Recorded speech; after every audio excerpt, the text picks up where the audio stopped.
This is Living Power with Dan Hurst. Begins with verse 22. On the next day, the crowd that remained on the other side of the sea saw that there had been only one boat there, and that Jesus had not entered the boat with his disciples, but that his disciples had gone away alone. Other boats from Tiberias came near the place where they had eaten the bread after the Lord had given thanks. So when the crowd saw that Jesus was not there, nor his disciples, they themselves got into boats and went to Capernaum seeking Jesus. They realized that Jesus wasn't there. They knew that he hadn't gotten on the boat, because remember, he put the disciples on the boat and told them to go on, and he dismissed the crowd, and then he kind of slipped out from among them. So now they realized that Jesus hadn't gotten on the boat, so he had to be somewhere around. They just assumed he was at Capernaum. So when they found him, verse 25, on the other side of the sea, they said to him, "Rabbi, when did you come here?" And Jesus answered them, "Truly, truly, I say to you, you are seeking me, not because you saw signs, but because you ate your fill of the loaves. Do not work for the food that perishes, but for the food that endures to eternal life, which the Son of Man will give to you. For on him God the Father has set his seal."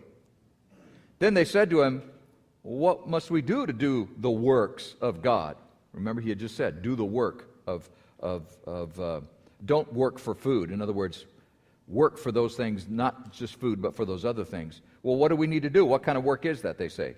Verse 29, Jesus answered them, "This is the work of God, that you believe in him whom he has sent." So they said to him, "Well then, what sign do you do that we may see and believe you? What work do you perform? Our fathers ate manna in the wilderness, as it's written. He gave them bread from heaven to eat."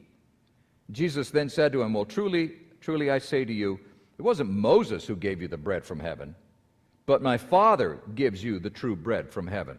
In other words, Moses didn't do this, God did this. And in the same way that God provided for them in the wilderness, he's now providing for you. Verse 33, "For the bread of God is he who comes down from heaven and gives life to the world." Verse 34, "Then they said to him, 'Sir, give us this bread always.' Jesus said to them, 'I am the bread of life.'" Now, we're not going to look at this today, but this is the beginning of a number of I ams in the Gospel of John. There are about, I want to say 5, there may be 6 of these, where Jesus said, "I am something," and this is the beginning of that. So there's a whole series that John writes about, and this is the beginning of that. And he says, "I am the bread of life. Whoever comes to me shall not hunger, and whoever believes in me shall never thirst. But I said to you that you have seen me, and yet do not believe. All that the Father gives me will come to me, and whoever comes to me I will never cast out. For I have come down from heaven not to do my own will, but the will of him who sent me. And this is the will of him who sent me, that I should lose nothing of all that he has given me, but raise it up on the last day. For this is the will of my Father, that everyone who looks on the Son and believes in him should have eternal life, and I will raise him up on the last day." On behalf of Dan Hurst and the Open Class, we want to thank you for watching. We hope it was a blessing.